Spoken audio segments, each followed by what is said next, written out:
Halo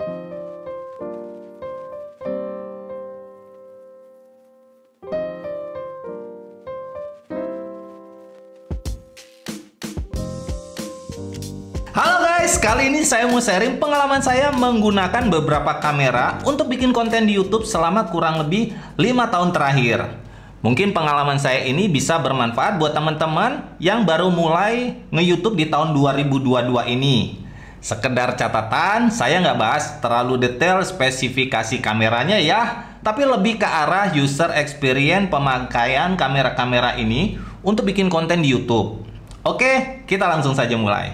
Kamera pertama yang saya pakai untuk bikin konten di YouTube adalah kamera handphone saya. Waktu itu handphone yang saya pakai untuk bikin video pertama di YouTube adalah Samsung Galaxy Note 4. Kamera handphone memang tidak menghasilkan video terbaik, tetapi menggunakan handphone untuk memulai nge-YouTube adalah pilihan yang paling baik menurut saya. Kenapa? Karena kita tidak perlu mengeluarkan biaya atau modal tambahan untuk mulai nge-YouTube. Lagian siapa sih di tahun 2022 ini yang nggak punya handphone yang ada kameranya? Kamera kedua yang saya pakai adalah Canon M3. Untuk kameranya sendiri saya udah nggak punya karena udah saya hibahkan keponakan saya yang hobi foto-foto. Tapi kurang lebih penampakan kameranya kayak gini. Ada beberapa hal yang saya ingat ketika masih menggunakan kamera Canon M3 ini. Build quality kamera ini benar-benar keren, bagus. Kualitas video yang dihasilkan juga lumayan, tapi sistem autofokusnya masih kurang baik karena masih menggunakan contrast base dan belum ada teknologi dual pixel autofocus milik Canon yang udah terkenal mantap jiwa itu. Kamera ketiga yang saya pakai adalah Canon M50.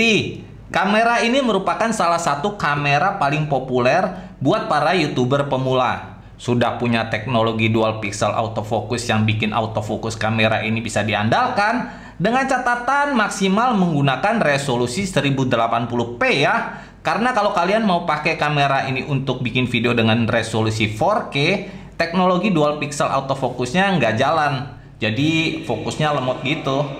Di resolusi 4K juga ada cropping lumayan parah yang bikin kamera ini susah kalau dipakai buat vlogging walaupun udah pakai lensa wide. Lensa standarnya 1545 dan salah satu lagi kelemahan kamera ini rolling shutternya di resolusi 4K itu parah banget.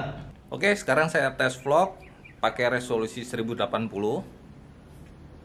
Kalau dari field of view-nya sih bagus ya di 15 mm dan sangat cocok kalau kalian pakai untuk vlogging juga. Kalau sekarang saya pakai resolusi 4K jadi penuh satu layar, ini saya pakai 15 mm dan kalian bisa lihat efek jelly-nya ya, karena rolling starternya emang di 4K ini parah banget guys. Singkat kata, banyak catatan kalau mau pakai resolusi 4K di kamera Canon M50 ini. Tapi apakah kamera ini masih relevan buat dipakai di YouTube di tahun 2022 ini? Menurut saya sih masih ya, dengan catatan kalian mau bikin video dengan resolusi 1080. Jika kalian mau pakai autofokusnya dengan maksimal ya. Atau kalau kalian mau bikin video dengan resolusi 4K, kalian harus siap-siap pakai manual fokus. Yang menurut pengalaman saya, melelahkan banget untuk konten kreator single factor kayak saya. Kamera ini cocok buat kalian yang mau bikin konten di dalam ruangan seperti konten unboxing, masak-memasak, storyteller, dan lain-lain. Emangnya kalau dipakai buat vlogging keluar gitu nggak bisa bang? Ya bisa aja sih. Tapi saya akan lebih merekomendasikan kamera yang akan saya bahas setelah ini. Kamera keempat yang saya pakai adalah DJI Pocket 2 Creator Combo. Kenapa saya beli yang Creator Combo? Karena kita udah dapat semua aksesoris lengkap untuk bikin konten kalau kita ambil yang Creator Combo. Dari mulai lensa ultra wide, external mic, grip tambahan, dan juga mini tripod yang bisa kita taruh di meja kayak gini. Kualitas video kamera DJI Pocket 2 ini udah lumayan banget menurut saya. Apalagi udah mendukung flat profile yang bikin footage-nya bisa kita grading sesuka hati pas editing. Kamera ini cocok banget buat kalian yang mau bikin konten di luar seperti vlogging, mancing, traveling, atau juga review kuliner. Bentuknya yang kecil nggak bikin kita jadi pusat perhatian waktu kita lagi bikin konten.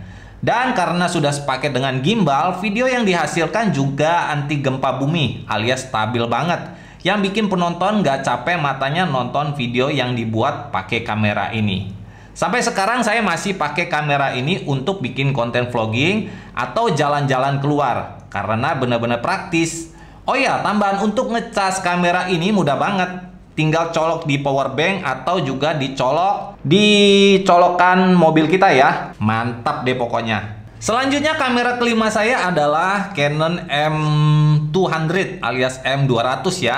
Kamera ini saya pakai spesifik untuk webcam konten gaming saya atau juga untuk live streaming. Jadi kalau kalian konten creator gaming yang udah males lihat kualitas gambar webcam yang standar dan gak ada bokeh itu, kamera ini cocok banget untuk kalian. Tapi untuk bisa maksimal kalian butuh capture card untuk konekin kamera ini ke komputer kalian. Kalau saya sendiri pakai Elgato Camlink 4K ini.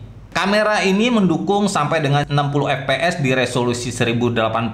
Jadi cocok banget untuk konten kreator gaming yang butuh fps sampai 60 fps biar nggak ada motion blur. Selain untuk webcam konten gaming dan live streaming, saya nggak rekomen kamera ini buat kalian pakai, terutama buat vlogging ya, karena selain nggak ada external mic, kamera ini juga nggak bisa ngerekam 24 fps dan resolusi 4K-nya cuman gimmick doang, karena saya ada pengalaman buruk pakai kamera ini untuk ngerekam video 4K.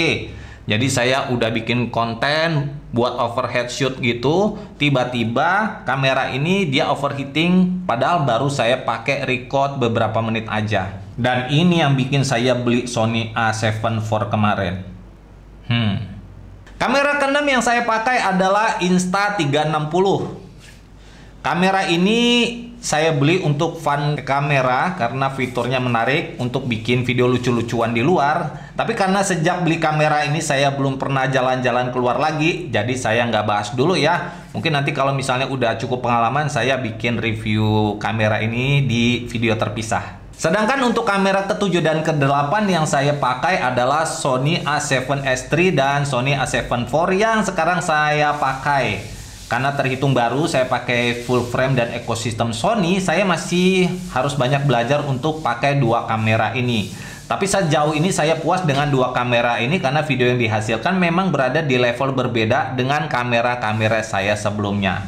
Selain itu, hal paling saya takutkan di awal saya mau beli kamera Sony adalah menunya yang ribet katanya. Tapi ternyata nggak seribet yang saya bayangkan. Mungkin juga karena dua kamera ini sudah pakai sistem menu yang baru daripada generasi sebelumnya ya. Dan juga tutorial untuk menggunakan dua kamera ini udah banyak banget di YouTube guys. Oke guys, sampai di sini dulu video saya kali ini. Semoga bermanfaat buat kalian yang mau mulai nge-YouTube di tahun 2022 ini. Saran saya sih jangan terlalu maksain buat beli kamera super bagus. Fokus aja dulu dengan ide dan konten yang mau kalian buat. Mulailah dengan menggunakan kamera handphone kalian. Tapi kalau kalian ada budget, nggak ada salahnya sih investasi beli kamera selama kalian konsisten bikin konten yang bisa ngembangin channel kalian jadi lebih besar ke depannya. Link pembelian kamera-kamera ini saya akan taruh di deskripsi video. Thank you banget udah nonton video ini sampai akhir. Jangan lupa dikasih like video ini kalau bermanfaat buat kalian. Kita bakal ketemu lagi di video selanjutnya.